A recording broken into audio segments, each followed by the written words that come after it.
A paz do Senhor, graças a Deus estamos aqui mais uma vez para discutirmos, para falarmos sobre a lição da escola dominical, para falarmos um pouco mais da palavra de Deus. Falamos aqui da igreja Assembleia de Deus, Boa Esperança, cidade de Parnamirim, sob a liderança do pastor James Costa, e vamos aqui comentar hoje com a minha pessoa, o irmão Reidson e o diácono Eduardo também, a lição de número 1. Estamos iniciando agora o terceiro trimestre do ano de 2022, que tem aí como tema do trimestre os ataques contra a Igreja de Cristo, as sutilezas de Satanás nesses dias que antecedem a volta de Cristo. Então este é o tema, o qual durante esse trimestre nós iremos discutir, iremos falar, iremos ensinar e comentar a palavra do Senhor. Mas antes de iniciarmos, convidamos também para que você possa compartilhar este vídeo, para que mais pessoas possam aí ter acesso a essa palavra, e com certeza a palavra de Deus, que é viva, ela irá falar e edificar a cada um de vocês. Compartilhe, dê um like e também se inscreva no canal. Então a lição de número 1 desse terceiro trimestre do ano 2022, o qual nós iremos comentar no dia de hoje, tem como tema as sutilezas de Satanás contra a Igreja de Cristo. É uma lição introdutória, de toda a temática que será discutida neste trimestre. O texto áureo encontra-se na primeira carta de Timóteo, capítulo 4, versículo 1. Mas o Espírito expressamente diz que nos últimos tempos apostatarão alguns da fé, dando ouvidos a espíritos enganadores e a doutrinas de demônios. A verdade prática diz o seguinte: de forma sutil e sorrateira, o diabo desfere ataques à igreja. É preciso que cada crente saia ao combate com as armas espirituais dadas por Deus. Então as armas para combater esses ataques foram dadas por Deus. E a leitura bíblica em classe, ela também se encontra em 1 Timóteo, capítulo 4, versículo do 1 ao versículo 5. Então a lição de hoje, ela vai trazer como tema justamente a igreja sendo atacada, estando sob ataque de Satanás. Então o grande agente que vai atacar a igreja é Satanás. E esses ataques são sutis e perspicazes, é sorrateiro, e por vezes não são tão perceptíveis. Então é sobre isso que nós iremos tratar nesta aula. Então são ataques sutis, sorrateiros, por vezes sedutores, que enganam alguns, e então é preciso estar o quê? Vigilante. Então é preciso estar vigilante contra esses ataques, e é preciso também tomar as armas para combater esses ataques, E nós iremos aí então ver justamente sobre a igreja sendo atacada por Satanás, a sutileza, o povo devendo estar alerta, a igreja na reta final, qual é a natureza desse ataque, a esfera desse ataque. Também iremos ver sobre a igreja como sendo protegida, do próprio Deus, que é o único que pode proteger cada um de nós contra esses ataques. Então, diversos são os ataques contra a verdadeira igreja. Então, sempre o diabo se opôs contra o povo de Deus. Quer seja na antiga aliança, quer seja na nova aliança, em toda a história da humanidade, o diabo, Satanás, se opõe ao povo de Deus. E ele vai deferir vários ataques. E para esses ataques ele usa, aqui conforme o comentarista da lição, de vários métodos, de várias metodologias. Ele ataca de várias maneiras. E de forma intensa, mais intensa, menos intensa, dependendo de como ele vai deferir esses ataques. Então diversas intensidades e metodologias. Mas o agente é o mesmo, o inimigo é o mesmo, As estratégias são várias, mas o ataque é definido por Satanás. Então nós, como igreja, precisamos estar atentos, para não sucumbir a esses ataques. Bem, Pai do Senhor a todos. Vamos dar início agora aos tópicos da lição. O tópico de número 1 diz: a igreja sob ataque. E o subtópico fala sobre a sutileza do ataque.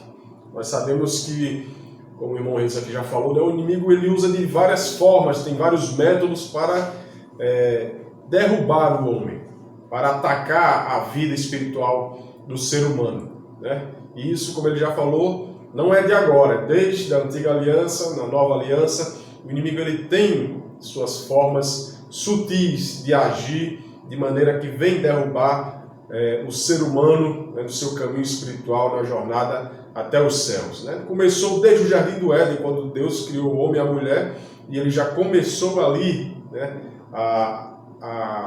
com a sua mentira, né, enganar Adão e Eva para que eles viessem a pecar, a desobedecer a ordem de Deus. E até os dias de hoje ele tem as suas maneiras diversas de agir. À medida que a humanidade vai avançando em todos o modo de viver, na tecnologia, em tudo isso, o inimigo ele vai encontrando brechas, vai encontrando meios de fazer com que a humanidade venha a se afastar de Deus, né?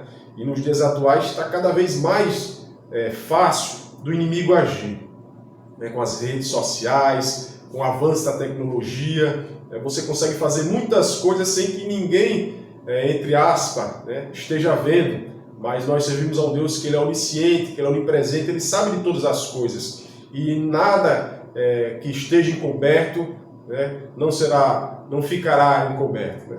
O Senhor ele sabe de todas as coisas. Então nós devemos ter muito cuidado aos sutis ataques de Satanás. E no texto o autor vai dizer que um fato de fácil constatação é que a oposição sistematizada às verdades cristãs cresceram nas últimas décadas em escala exponencial, né? O inimigo ele tem agido de maneiras diversas, de várias formas, a ponto da igreja ser atacada constantemente de todos os lados, de cima, de baixo, dos lados, e a igreja tem que estar cada vez mais firme no seu propósito, mais segura na sua crença, mais firmada na palavra de Deus, para que não venha facilmente cair. Se em anos passados as perseguições e conflitos bélicos eram os instrumentos usados, hoje isso acontece de forma muito mais sutil. Elas ocorrem, por exemplo, com a normatização de comportamentos e práticas contrárias à fé cristã. É a relativização de tudo, né? Hoje tudo é relativo. Aquilo que era pecado, muitas pessoas querem dizer que não é mais pecado. Isso não quer dizer nada, né? Só um copinho de bebida, um copinho de cerveja que vai beber, isso não vai levar você para o inferno, né? Isso não vai fazer com que você venha a pecar. E tudo é relativo e os pecados, né, estão cada vez menores, diminuindo os pecados, né? Porque não existe pecadinho, pecador, existe pecado, existe aquilo que lhe afasta de Deus.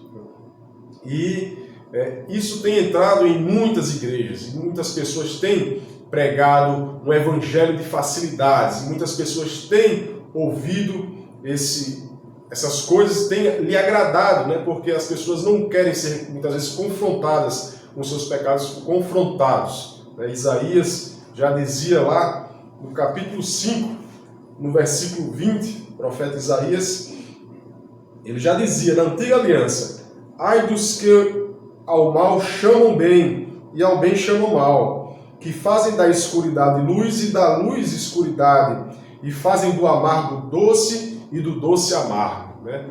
São as inversões de valores que a gente vê constantemente nos dias atuais, né? As pessoas estão dizendo que aquilo que é amargo é doce e o que é doce é amargo, mas a gente sabe qual é o caminho da verdade, a gente tem um manual que o nosso Deus deixou para todos nós, que é a Bíblia Sagrada, a Palavra de Deus. Exatamente. Então, dentro desse contexto dos ataques, né, que a igreja tem sofrido e a metodologia tem mudado, e hoje são ataques mais sutis, como normatização de algumas condutas, né, que são consideradas que não são aceitas por Deus, mas Deus ele sempre lança um alerta para o seu povo, né? Podemos observar que no Antigo Testamento Deus utilizou por muitas vezes o ministério dos profetas para alertar o seu povo justamente contra os ataques, contra as doutrinas, contra o paganismo, contra a idolatria e contra tudo aquilo que era contrário à sua vontade. Então, Deus sempre está em alerta, alertando para que o povo não venha cair, né? Então, na verdade, sempre Deus tem levantado homens, mulheres, né, para poder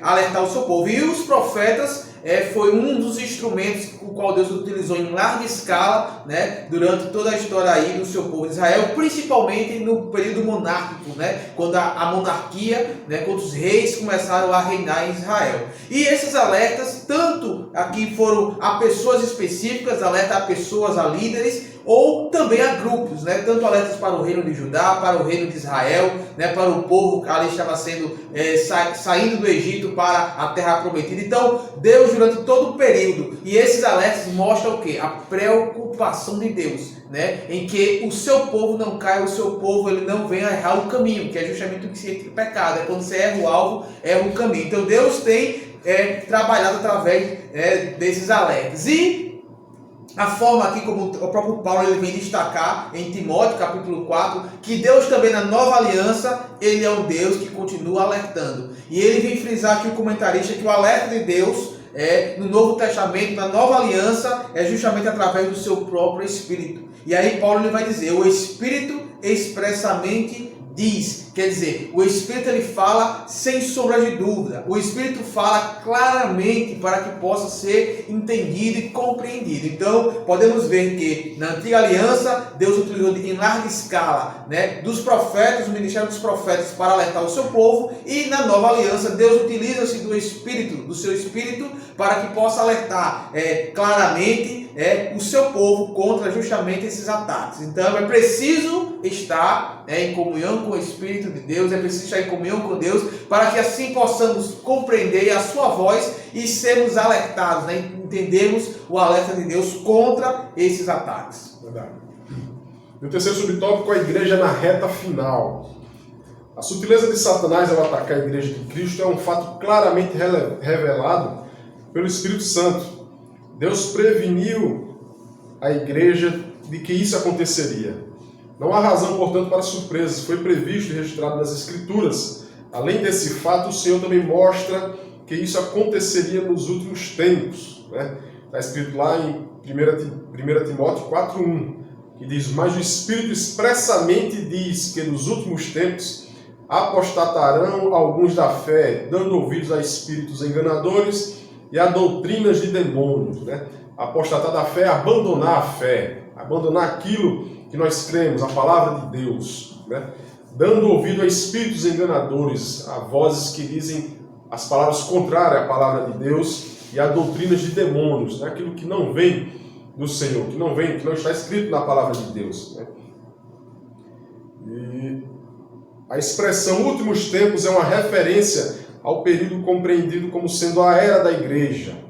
Nesse aspecto, o apóstolo Pedro disse que o derramamento do Espírito fazia parte dos eventos dos últimos dias, né? Lá em Atos 2, na descida do Espírito Santo, no cenáculo ali, o Espírito Santo desce e enche toda a casa, né? O apóstolo Pedro vai dizer que essa é a promessa do Senhor. Nos últimos dias, todo o Espírito, né? O Espírito seria derramado sobre toda a carne. E ali foi só o início do derramamento do Espírito Santo sobre toda a carne, né? Nos últimos dias haverá realmente um derramamento muito forte do Espírito Santo sobre toda a carne. E de forma semelhante, o apóstolo Paulo descreve como os homens se comportariam nos últimos dias. Lá em 2 Timóteo 3, do 1 ao 7, o apóstolo Paulo vai falar como é que seria o comportamento dos homens nos últimos dias. E é algo que nós, quando lemos, nós percebemos que é algo que acontece nos dias de hoje. Eu vou ler só apenas os 3 primeiros versículos, que diz assim: sabe, porém, isso, que nos últimos dias sobrevirão tempos trabalhosos, porque haverá homens amantes de si mesmo, avarentos, presunçosos, soberbos, blasfemos, desobedientes a pais e mães, ingratos, profanos, sem afeto natural, irreconciliáveis, caluniadores, incontinentes, cruéis, sem amor para com os bons, e assim segue a lista, né? São características que nós vemos muito nos dias atuais. Existem muitas pessoas com essas características más, que vão de encontro com a palavra de Deus, que confrontam com a palavra de Deus, né? Então nós estamos, meus irmãos, seguindo para os últimos dias aqui nessa terra. A palavra de Deus, ela só nos confirma tudo isso, né? A precisão com que foram descritos esses sutis ataques de Satanás contra a igreja e não a referência a dia e hora deveria servir de alerta máximo para nós, assim como o Redson falou no tópico passado, né? Serve de alerta para que nós que conhecemos a palavra de Deus, que lemos a Bíblia Sagrada, que você que escuta uma palavra dessa que está escrita na Bíblia Sagrada, nos alertar e temos o máximo de cuidado, sabendo que o dia e a hora está bem perto de chegar. A profecia é bem clara e objetiva em descrever comportamentos, ações e práticas que marcariam esse tempo final. Se o apóstolo Paulo, que viveu há mais de 2000 anos, disse já vivenciar os últimos dias, o que a igreja pode dizer dessa presente época? Não estaríamos na reta final, na última volta da corrida? Né? Então os dias são poucos, os dias estão se findando e nós devemos cada vez mais nos apegar a Deus, esquecer das coisas desse mundo, né? Não nos deixar levar pelas coisas desse mundo, que nós sabemos que o mundo jaz no maligno e tudo que vem dele não é para a edificação do nosso espírito. Então que nós nos apeguemos cada vez mais a Deus, porque os dias estão se findando.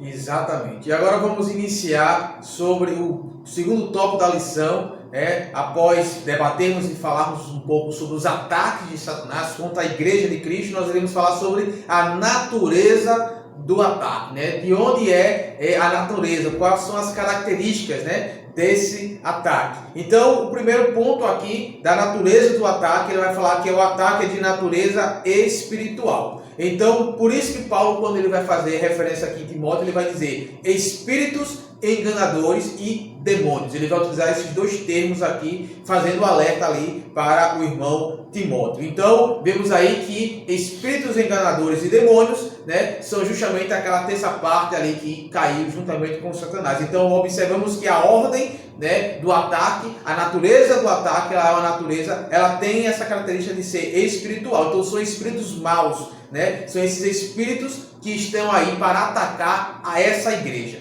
Então, a natureza dos agentes envolvidos nos ataques que são feitos à igreja são justamente, ele vai falar aqui, os demônios, Satanás e os demônios, né? Então, os maiores inimigos da igreja são seres espirituais. E tendo esse entendimento, que é muito importante cada cristão ter esse entendimento, que o maior inimigo da igreja não é o nosso próximo, não é o irmão que possa discordar de uma opinião de outra, não. O maior inimigo é o reino espiritual. E por isso que Paulo, em Efésios capítulo 6, versículo 12, vai justamente dar esse alerta, né? Ele vai justamente dar esse alerta, que vai dizer o seguinte: a nossa luta não é contra a carne, não é contra sangue, não são contra pessoas, contra principados e contra potestades do mal, né? Porque existem principados e potestades, são todos seres celestiais, mas é contra os principados e potestades do mal. Então são luta espiritual, né? Justamente o qual nós, por isso que devemos estar armados com armaduras espirituais, né? Para combater o reino espiritual é preciso utilizar armas deste reino, e as armas espirituais, o qual Deus nos concedeu, e qual Paulo também ele vai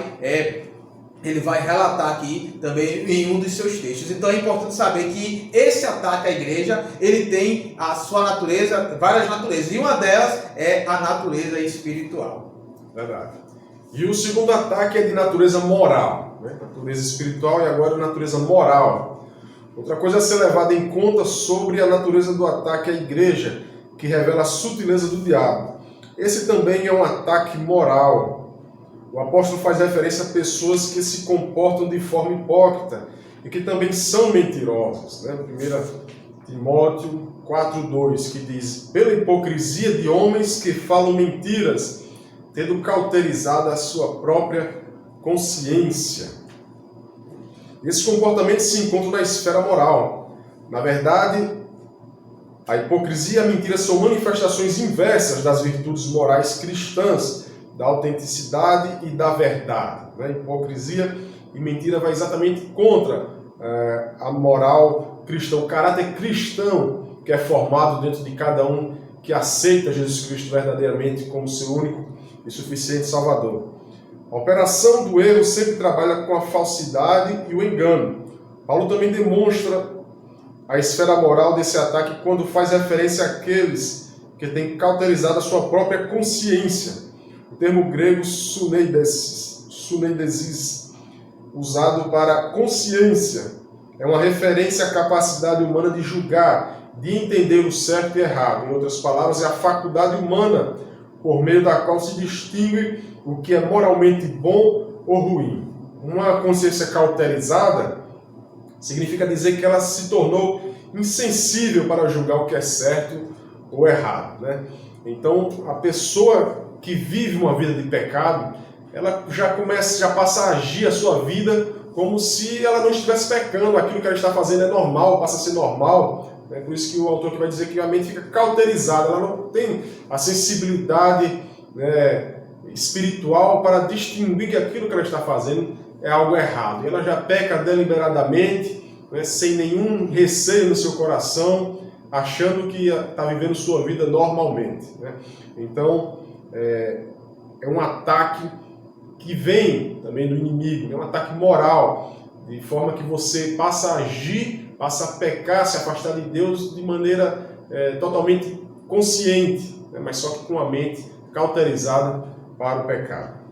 E agora já vamos fazer a introdução aqui do terceiro tópico da lição. Acabamos de falar sobre a natureza do ataque, que é a natureza espiritual, e também ataque de natureza moral. E agora vamos falar as esferas do ataque, né? E dentre essas esferas em que o ataque é deferido contra a igreja, né, temos a esfera religiosa, né? Então é importante, né, observar justamente que os ataques ele é deferido, né, na esfera religiosa. E aí ele vai dizer o seguinte, o comentarista: em primeiro lugar, o apóstolo mostra que ele acontece na esfera religiosa. Acontece, portanto, na esfera da própria igreja. E isso fica claro quando Paulo diz: apostatarão alguns da fé. Então, uma das esferas que esse ataque é deferido, né, o alvo é justamente, e aí ele vai fazer com que alguns desistam da fé, abandonem a fé, né, tornem-se insensível ao que é certo e o que é errado, tornem-se insensível à voz do próprio Espírito Santo,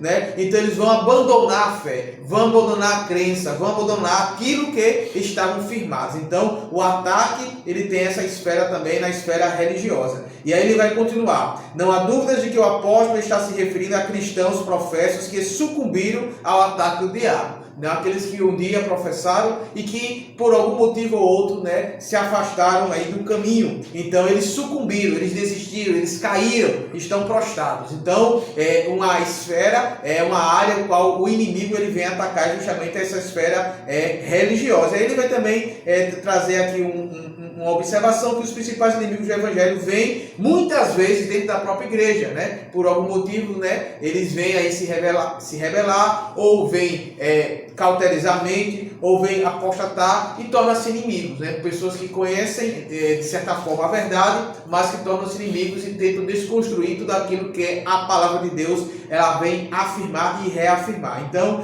uma das esferas, né, que o ataque acontece é justamente a esfera religiosa e dentro da igreja. Então é preciso estar atentos, né, como diz lá em Colossenses capítulo 2, versículo 8, que é preciso estar arraigados, quer dizer, edificados, enraizados, firmados em Cristo, nos ensinamentos de Cristo, para que assim possamos estar firmes contra esses ataques que por vezes também atingem, por muitas vezes, a esfera religiosa. Verdade. E a outra esfera é a esfera social, né? A outra esfera do ataque de Satanás à igreja, né? A esfera social. Isso pode ser visto na expressão de Paulo, proibindo o casamento, né? No texto que está lido aqui na leitura bíblica, está escrito lá em 1 Timóteo 4, versículo 3, né? Vamos ler aqui o versículo 2 para a gente ver o contexto em que é falado. Quando Paulo fala dos falsos pastores, dos enganadores, né? Pela hipocrisia de homens que falam mentiras, tendo cauterizado a sua própria consciência, proibindo o casamento e ordenando a abstinência dos manjares que Deus criou para os fiéis, né? Então, você vê um ataque de Satanás à própria família, atacando a igreja através da família, né?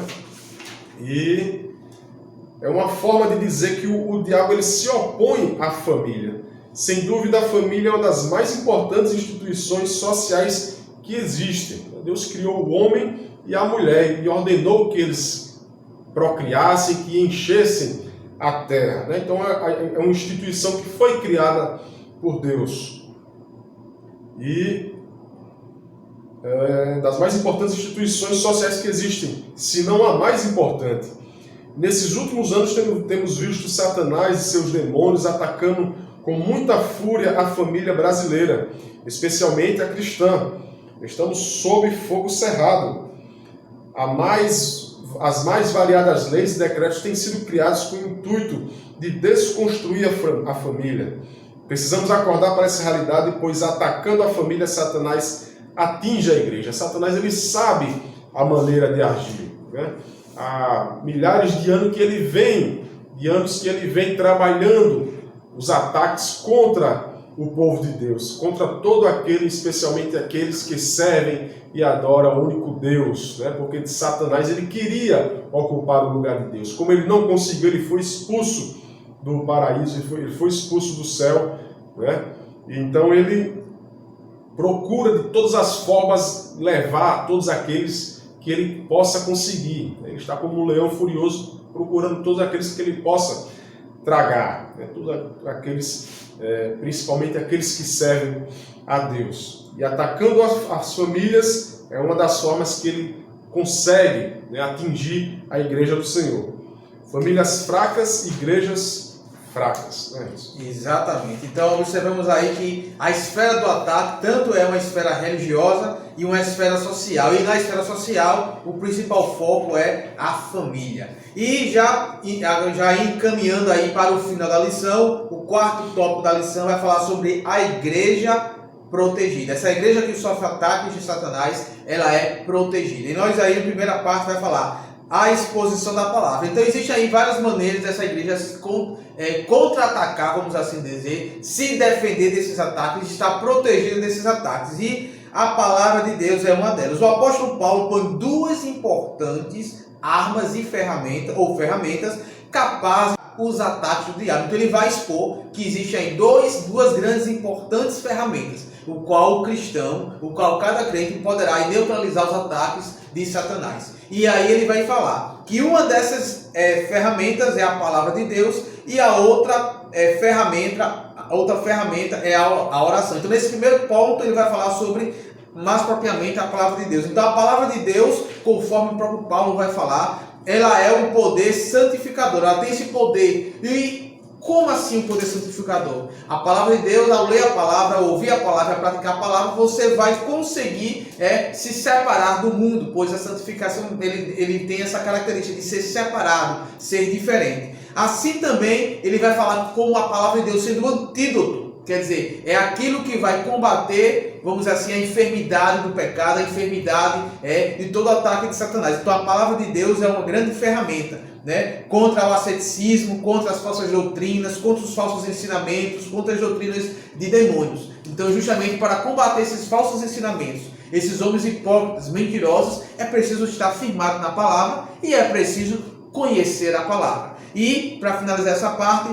também temos um destaque que a própria palavra de Deus, além de ser um antídoto, além de ter o poder de santificar, de separar o homem aí do pecado, do mundo, ela também é uma espada, né? A espada do Espírito. E como espada, ela tem a principal função é atacar, é cortar, é ferir o inimigo. Né? E já sabemos quem é o inimigo da igreja. Então, a palavra de Deus é a ferramenta que cada um de nós temos para ferir o inimigo, para atacar o inimigo, né, quando assim ele vier, com os seus falsos ensinamentos, com suas falsas doutrinas, com a sua hipocrisia, né, com doutrinas de demônios, que a própria palavra de Deus fala e que está aqui como base da nossa lição. Bem, e outra forma da igreja se proteger contra esses ataques, né, além da exposição da palavra de Deus, do estudo da palavra de Deus, é a prática da oração. A oração é uma grande ferramenta, né, que o Senhor nos ensinou a mantermos esse contato, essa ligação direta com Deus através da oração. A gente vê o próprio Jesus Cristo sendo o Filho de Deus aqui na Terra encarnado. Em vários momentos ele se ausentava das pessoas para orar, para falar com Deus, para falar com o Pai. E ele deixou essa instrução para todos nós, né? Quando ele fala sobre a prática da oração, ele fala, né? E vós quando orares? Quando significa pronome temporal, né? E então significa que é algo que nós devemos praticar, estar sempre fazendo. Então a prática da oração é uma outra ferramenta apontada pelo apóstolo, a qual já nos referimos antes, né? É a oração. 1 Timóteo 4, 5 vai dizer, porque pela palavra de Deus e pela oração é santificado, né? Então, as reuniões menos frequentadas na igreja são aquelas dedicadas à oração. Alguém já disse que o ciclo de oração começou quando a igreja como um todo deixou de orar. Portanto, persevere na oração, uma arma espiritual importante contra as sutilezas de Satanás. Então nós devemos estar sempre orando, sempre buscando estar cada vez mais próximo do Senhor, né?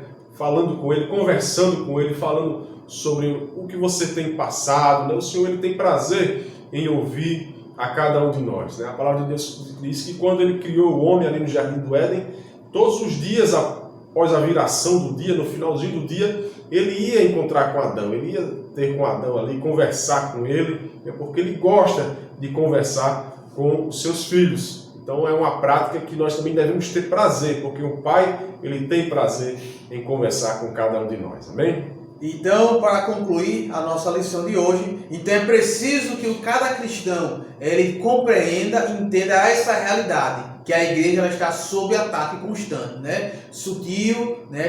Perspicaz, né? É um ataque por muitas vezes ali camuflado, tanto na parte espiritual, moralmente, de natureza social, né? Então é preciso então ter essa preocupação, né? E estar atento. Porque se não estivermos atentos e essa consciência de que nós estamos sob ataque, o cristão não vai entender que é necessário se defender. Então é preciso estarmos com as armaduras de Cristo, né, para nos defendermos contra essas constantes ataques de Satanás, né, que por muitas vezes aí é sutil e que tem como alvo principal a igreja, através do cristão, através da família, que é a principal instituição, né, criada por Deus. Então, que possamos estar aí conscientes que nós vivemos num mundo de guerra espiritual, que estamos sob constante ataque e que precisamos nos defender. E utilizar das ferramentas, e uma delas, essa aqui que a lição vem nos apresentar, é a palavra de Deus e a oração.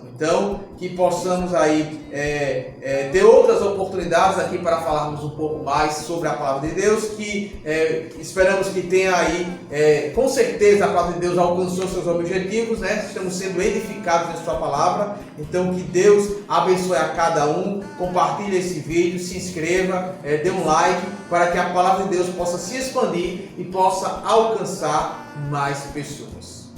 Deus abençoe a todos.